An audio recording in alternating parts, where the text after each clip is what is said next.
Mis estimados estudiantes, en el día de hoy vamos a tener la oportunidad de conocer los elementos fundamentales relacionados con el sistema linfático y la inmunidad.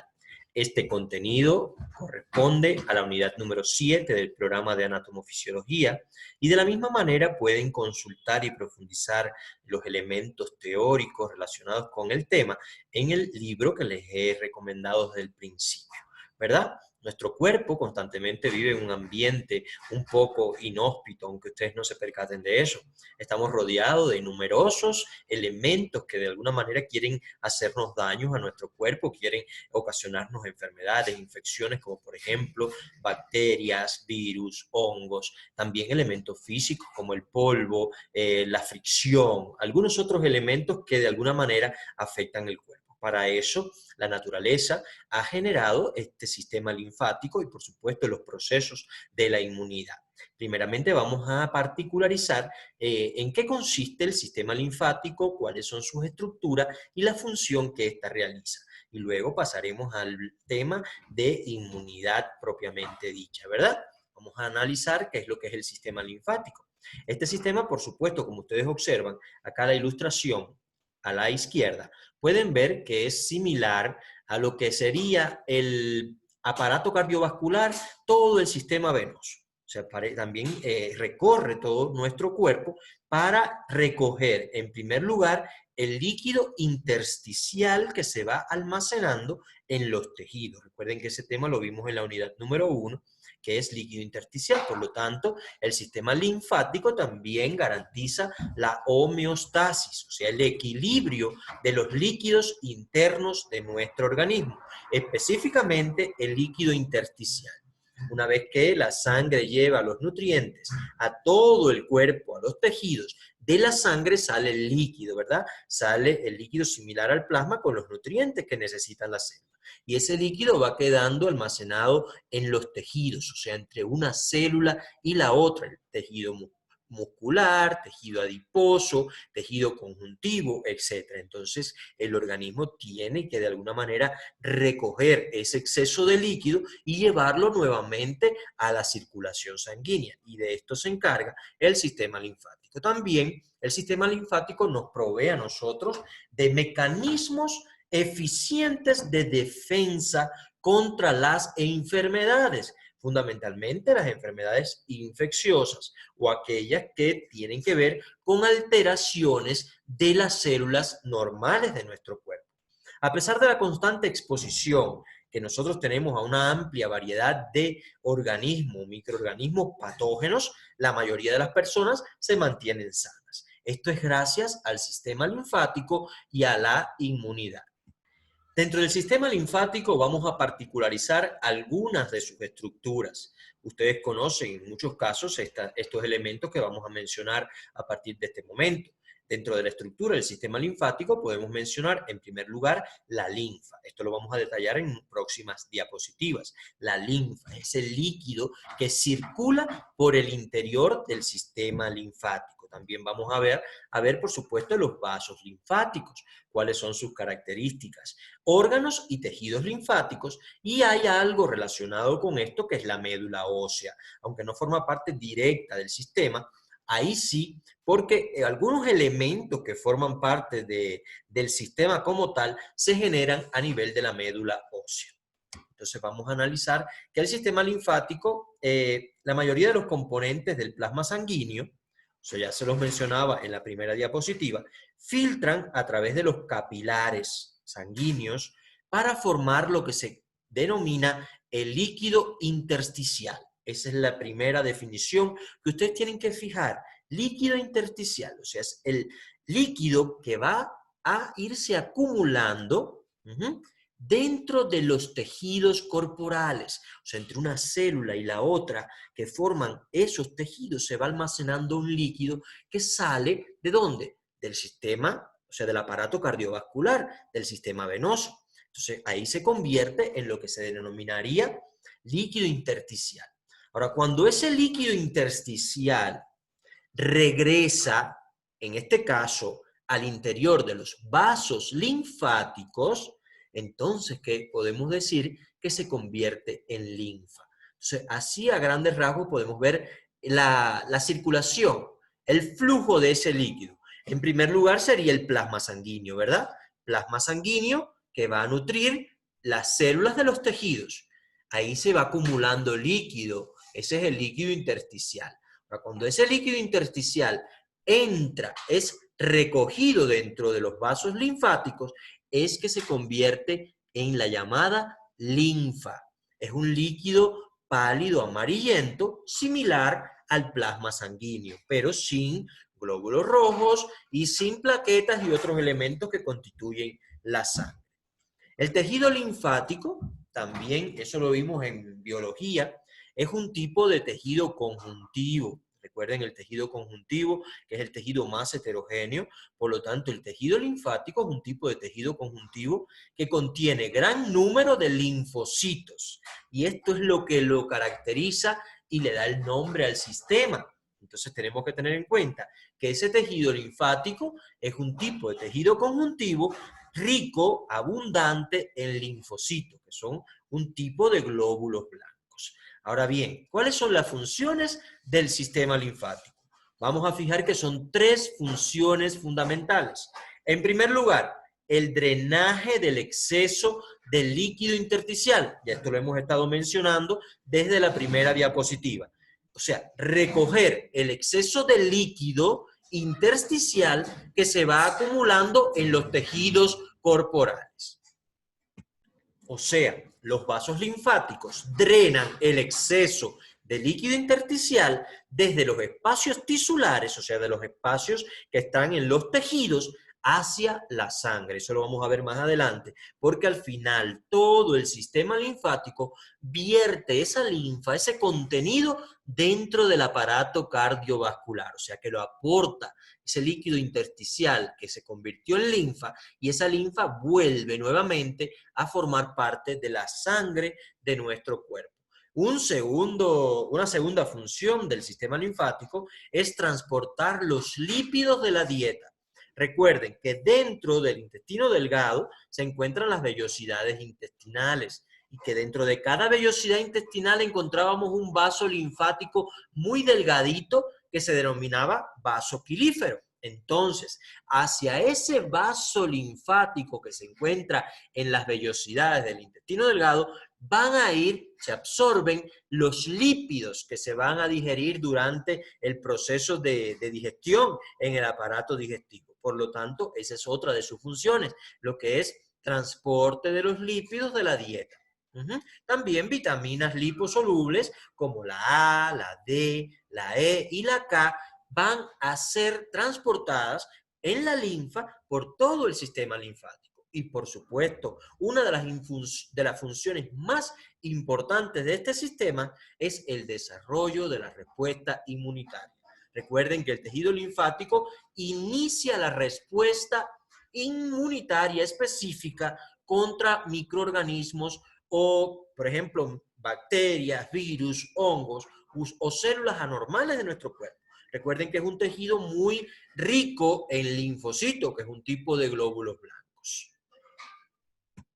Entonces, resumiendo, el sistema linfático tendría 3 funciones básicas. Primero, drenaje del exceso de líquido intersticial, transporte de los lípidos de la dieta y, por último, desarrollo de la respuesta inmunitaria. En este momento vamos a analizar lo que serían los vasos linfáticos.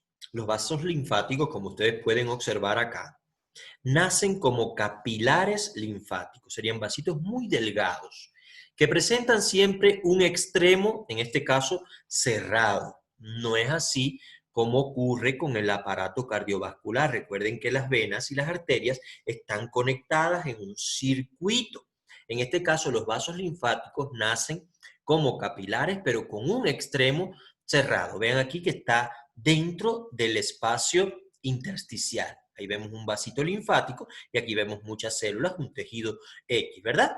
Su estructura se asemeja a una vena, pero en este caso de paredes mucho más delgadas y mayor número de válvulas. O sea, en el interior del vaso linfático se observan como especie de unas válvulas, porque como en este caso no tienen una bomba que haga que circule esa linfa, por supuesto, tiene que tener esas válvulas para que no retroceda. Imagínense de las piernas subiendo hacia la cavidad abdominal esa linfa, ¿verdad?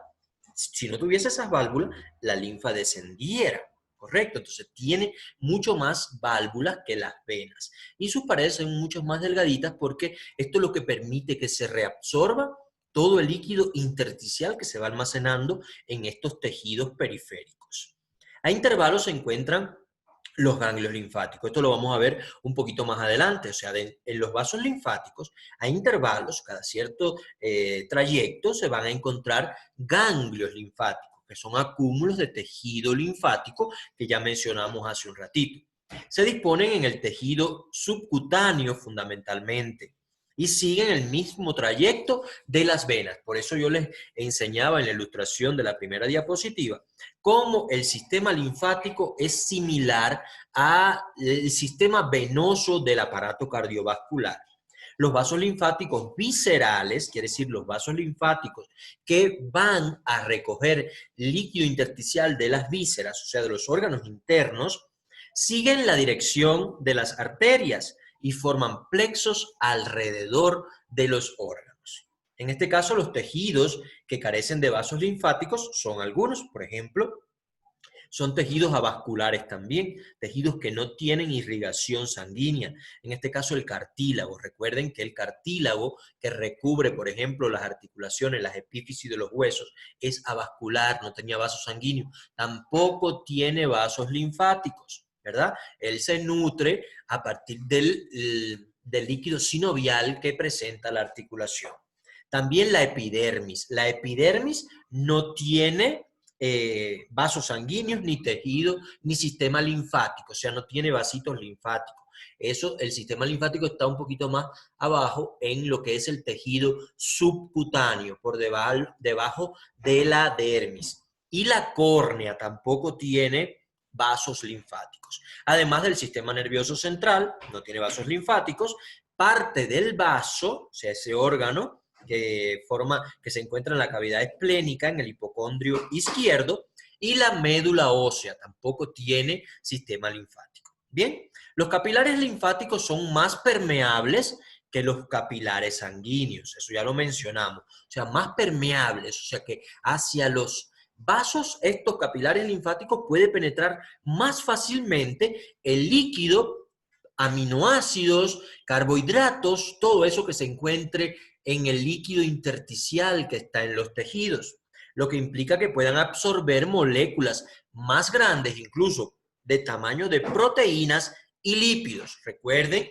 que una de las funciones del sistema linfático era transportar los lípidos de la dieta. Por lo tanto, son más permeables, o sea, permite que lípidos penetren hacia el interior del sistema linfático. También presentan una estructura unidireccional.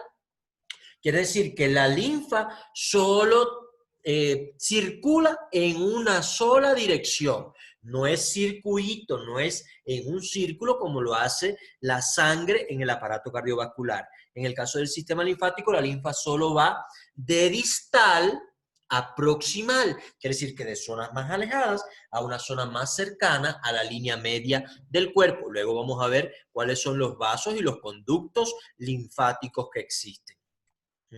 En este caso, ahí vamos a ver estas estructuras. Esos vasos linfáticos, primero los capilares, que serían los más delgaditos, luego se van uniendo formando los llamados vasos linfáticos, para luego atravesar los ganglios. Recuerden que los ganglios se encuentran cada cierta distancia de los vasos linfáticos.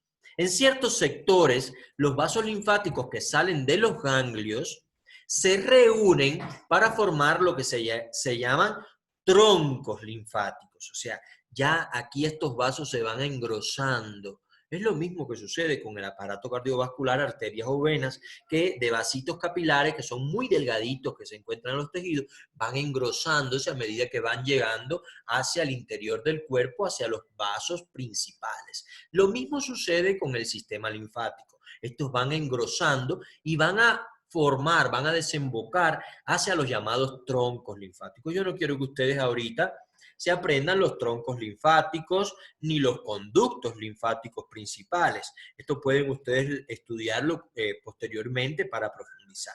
Solo esta idea, que de los capilares linfáticos van a vasos linfáticos y luego vierten esa linfa hacia los troncos y conductos linfáticos que existen principales, como por ejemplo el tronco linfático lumbar, que estaría en la parte de la columna vertebral, en la parte baja de la espalda, ¿verdad?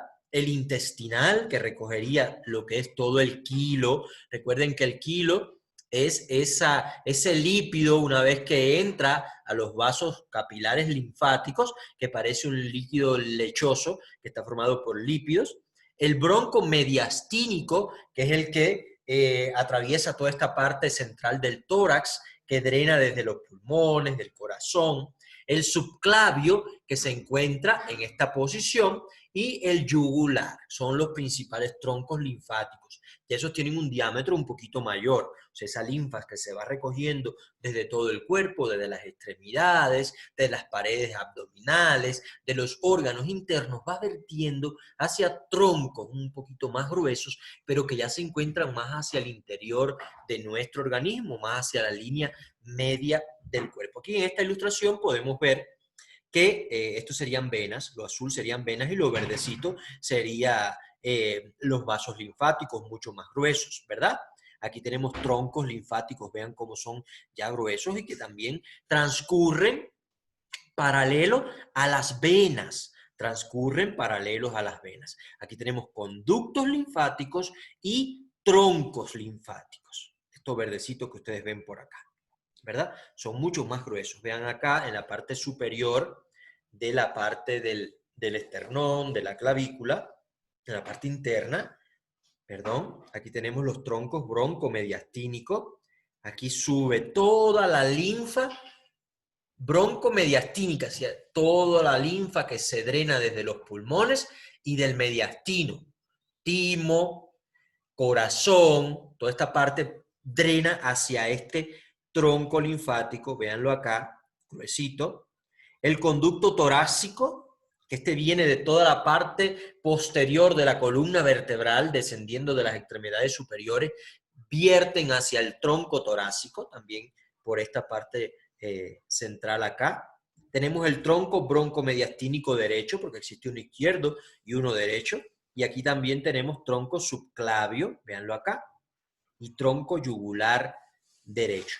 O sea, en este momento ya la linfa se ha ido recogiendo, ha ido drenando desde los tejidos hacia esos troncos y conductos linfáticos principales. Aquí se describe cada uno de estos troncos, pero bueno, no es objetivo que ustedes se aprendan cada uno de ellos. Pero yo sí quiero que ustedes observen esta ilustración. Observen bien esta ilustración que luego vamos a continuar desarrollando. Vean aquí, tronco broncomediastínico, ¿verdad? El tronco torácico, tronco broncomediastínico derecho. Aquí tenemos conducto linfático derecho. Vean aquí, observen aquí. Este es sistema linfático. Estos son los conductos linfáticos y estos son venas. Esto azul son venas. Entonces yo lo que quiero que ustedes se percaten de algo importantísimo. Y es que toda esa linfa que fue recogiéndose por todo nuestro cuerpo, ¿hacia dónde va dirigida finalmente? Véanlo aquí, hacia el interior de las venas de nuestro cuerpo. Quiere decir que toda esa linfa se vierte nuevamente ¿a dónde? A la sangre. Y es en este lugar donde confluyen la vena subclavia, por acá, y la vena yugular interna de cada lado. Vean aquí, vena yugular interna, en este caso izquierda y derecha, y vena subclavia, donde confluyen, donde se juntan esas dos venas. Aquí vierten los conductos linfáticos más importantes. Ya lo pueden observar. El conducto torácico, ¿verdad? Que es linfático izquierdo, véanlo aquí, y el conducto linfático derecho. Ya eso recogió toda la linfa del cuerpo y vierte esa linfa hacia donde confluyen la vena yugular interna y la subclavia. Entonces esa linfa ¿hacia dónde va? Hacia la sangre nuevamente. de la sangre sale el plasma hacia los tejidos y ahí se convierte en líquido intersticial. El líquido intersticial penetra los vasos linfáticos y se convierte en linfa. Pero ¿hacia dónde se dirige nuevamente esa linfa? Hacia la circulación sanguínea. Y esto es lo que quiero que ustedes fijen muy bien. Ahora, los vasos linfáticos drenan el líquido filtrado en exceso de la sangre a los tejidos, alrededor de 3 litros, para convertirlos en linfa. Generalmente son 3 litros de líquido intersticial que drenan hacia el interior de los vasos linfáticos, convirtiéndose en linfa. La linfa devuelve las proteínas plasmáticas perdidas, porque por ejemplo, cuando sale de la sangre el plasma para llevar los nutrientes a los tejidos, también salen proteínas plasmáticas como la albúmina, también salen muchas sustancias que son necesarias para el organismo. Entonces la linfa que hace recoger nuevamente todas esas proteínas y las incorpora a la linfa. La circulación de la linfa es garantizada por las válvulas, recuerden, las válvulas que tenía a intervalos tienen como especie de unas valvulitas que evita que la linfa retroceda en nuestro cuerpo. Pero también existen unas llamadas bombas que garantizan la circulación. ¿Cómo es que esa linfa circula si no hay un corazón que bombea como en el caso de la sangre? En este caso tenemos 2 bombas. Primero, la bomba muscular esquelética. Todos sus movimientos corporales cuando ustedes caminan, cuando ustedes corren, cuando ustedes están realizando determinados gestos, esos movimientos de contracciones de los músculos hace que la linfa circule, que la linfa ascienda hacia la parte superior del cuerpo. Y tenemos la segunda bomba, que es la bomba respiratoria. Los movimientos de inspiración y expiración son la bomba mayor que hacen que esa linfa pueda circular.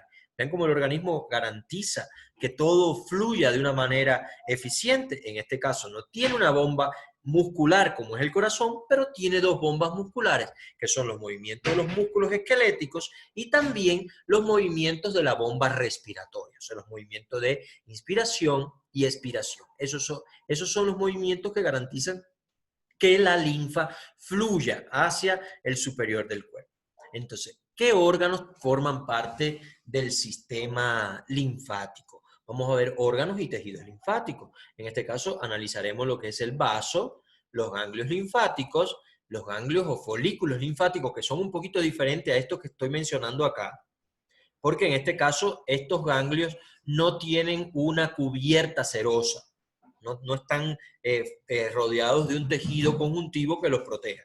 Y el timo, vamos a analizar estos órganos o tejidos linfáticos importantes que forman parte de este sistema de defensa y de funcionamiento integral de nuestro cuerpo. Aquí en primer lugar les presento el timo. El timo se encuentra en la cavidad torácica, o sea, en la cavidad torácica por detrás del esternón. El timo, como pueden ver acá, está en la cavidad mediastínica. Recuerden que la cavidad mediastínica se formaba en la cavidad torácica entre los 2 pulmones. Ahí también se encuentra el corazón, los principales vasos, pero también se encuentra el timo.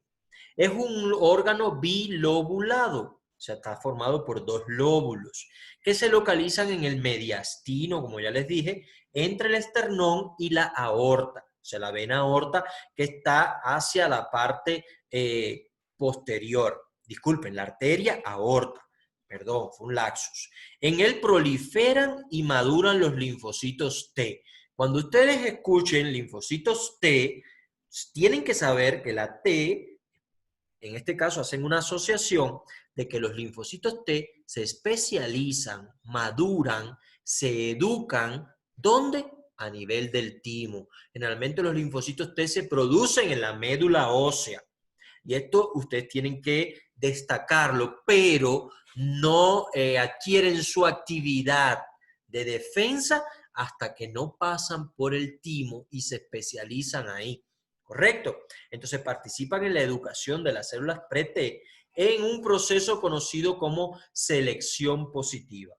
En los niños lactantes el timo es mucho mayor, o sea, alrededor de 70 gramos, pero hacia la adultez la porción funcional de esta glándula se reduce y en las personas mayores puede pesar solo 3 gramos. Algunas personas dicen que el timo desaparece después de los 30 años, pero no desaparece. Lo que sucede es que el timo se infiltra con tejido adiposo y parece que es sustituido por tejido adiposo, pero siempre mantiene tejido funcional que permite la especialización de los linfocitos T, tan importantes en la defensa contra infecciones en nuestro cuerpo.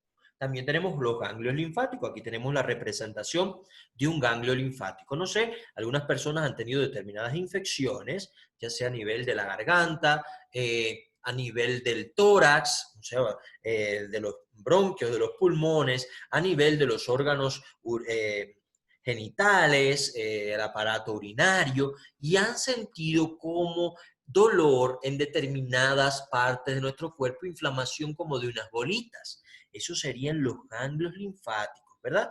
Estos están dispersos por todo el cuerpo, tanto en la superficie de nuestro cuerpo como en la profundidad de las paredes corporales, a lo largo de los vasos linfáticos. Recuerden que los ganglios están en determinada sección. O sea, viene un vaso linfático y cada cierto tramo se van a encontrar vasos linfáticos. No obstante, existen acúmulos de vasos linfáticos en determinadas regiones del cuerpo, como por ejemplo la región inguinal, a nivel de la garganta, a nivel de la zona poplítea, o sea, detrás de la rodilla, en la zona inguinal de nuestro cuerpo, ahí hay acúmulos de ganglios linfáticos.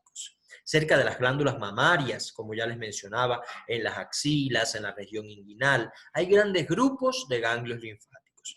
En ellos, fundamentalmente en estos ganglios linfáticos, se encuentran linfocitos B. Linfocitos B, que luego vamos a ver qué función tienen en la defensa de nuestro cuerpo.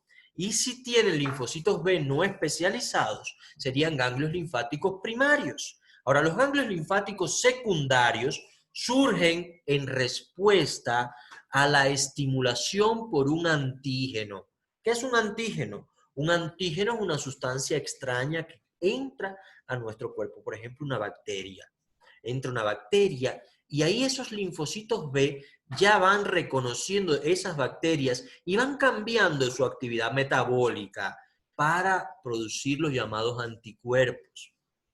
En este sitio y como respuesta a ese antígeno es donde se forman las células plasmáticas. Las células plasmáticas ya son unos linfocitos B ya modificados para producir grandes concentraciones de anticuerpos. O sea, vamos también fijando un concepto importante, y es que los linfocitos B son los encargados de producir anticuerpos. También se puede encontrar linfocitos T, pero recuerden, aquí en los ganglios linfáticos, los linfocitos T lo que hacen es presentar a los antígenos. El linfocito T presenta el antígeno al linfocito B, y el linfocito T en el ganglio lo que hace es migrar hacia los tejidos donde se van a ir presentando determinadas infecciones. Y en un número menor también macrófagos. Los macrófagos son glóbulos blancos, fagocitos, que lo que se encargan es de englobar, atrapar determinados antígenos, ya sea una bacteria, ya sea un virus,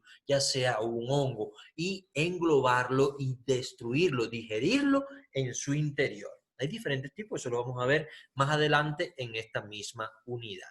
Entonces, como ya les mencionaba, en nuestro cuerpo se van a encontrar diferentes zonas donde existen numerosas concentraciones de ganglios, ganglios linfáticos. La zona poplítea, aquí, detrás de la rodilla, en la región de la garganta, parte superior del cuello, ¿verdad? Aquí también, en el cuello, y en la zona inguinal, ¿verdad? Y axilar, aunque no está aquí, también en la zona axilar se encuentran bastantes ganglios linfáticos. Los ganglios linfáticos, pero en este caso folículos, son otro tipo de ganglios linfáticos. Son una masa más bien de tejido linfático de forma ovoide, pero que en este caso no están encapsuladas, como en el caso este que vimos acá, que este ganglio sí tiene una cápsula, ¿verdad? Estos ganglios que les mencionaba sí tienen una cápsula, pero estos son folículos. En este caso, este tipo de ganglios foliculares no están encapsulados y están dispersos en la lámina propia de tejido conectivo, por ejemplo, de mucosas que recubren la superficie interna del tubo digestivo, en las vías urinarias, en las mucosas del aparato reproductor, en las vías respiratorias, o sea, en todas esas mucosas se van a encontrar estos folículos linfáticos. ¿Por qué? Porque son zonas muy proclives a que por ahí penetren determinados antígenos, bacterias, hongos, virus, y por lo tanto tiene que tener una defensa extra para si entra una bacteria inmediatamente se activa y pueda generar la respuesta inmunológica. Entonces, estos folículos pueden encontrarse en órganos que ustedes han escuchado, como por ejemplo las amígdalas faringias o adenoides que se encuentran en las vías respiratorias, las amígdalas palatinas, las amígdalas linguales que están en la base, en la V lingual, también en la placa de Peyer, esto es en el tejido subcutáneo. Recuerden que el tubo digestivo tenía 4 capas, uno de ellos era el tejido subcutáneo. Allí vamos a encontrar folículos linfáticos, porque el tubo digestivo es muy proclive a que entren bacterias y virus. Por lo tanto, ahí vamos a encontrar este tipo de tejido linfático. Y en los ganglios, en el apéndice vermiforme. El apéndice, recuerden que es la estructura que está unida al ciego y que se inflama con facilidad, produciendo la apendicitis. Ahí se dice que el apéndice es un órgano del sistema linfático, porque está muy cargado de este tipo de ganglios foliculares. Ahora bien, el vaso es otro órgano que forma parte del sistema linfático. Tiene una estructura ovoide, como ustedes pueden ver aquí en la ilustración. Mide alrededor de 12 centímetros, con una longitud de longitud y 5, o sea, un poquito más estrecho, más o menos 5 pulgadas, y un poquito más estrecho de ancho. Es la mayor masa de tejido linfático de nuestro cuerpo y donde se encuentra en el hipocondrio izquierdo. Aquí vamos a ver, o sea, se encuentra hacia el hipocondrio izquierdo. Por eso es que se denomina esa zona cavidad esplénica. Hay una cavidad, es un vacío. Cuando usted hace una percusión de la cavidad esplénica del hipocondrio izquierdo, puede escuchar un ruido timpánico. En él, las células B y T, o sea, los linfocitos B y los linfocitos T, desarrollan sus funciones inmunitarias similar a los ganglios linfáticos. Se encuentran también macrófagos esplénicos que eliminan, en este caso, microorganismos patógenos que llegan ahí en la circulación sanguínea. En este caso, estos macrófagos fagocitan a las bacterias que llegan por la circulación sanguínea. Llevan a cabo 3 procesos relacionados con las células de la sangre. En el caso del vaso, tiene 3 funciones relacionadas con las células sanguíneas. En primer lugar, eliminan las células sanguíneas y plaquetas que están rotas. Por ejemplo, los glóbulos rojos viejos, rotos, son eliminados en el vaso. En este caso, por los macrófagos que se encuentran ahí. Segundo, almacenan hasta una tercera parte de las plaquetas del cuerpo. Quiere decir que el vaso es importante para combatir las hemorragias, porque ahí se almacenan muchas plaquetas, más de la tercera parte de las plaquetas de nuestro cuerpo. Y por último, producción de células sanguíneas. Tiene función también hematopoyética durante la vida fetal en este caso, no durante la vida adulta. En este caso, muchachos, ya hemos visto lo que es la estructura y funciones de lo que es el sistema linfático.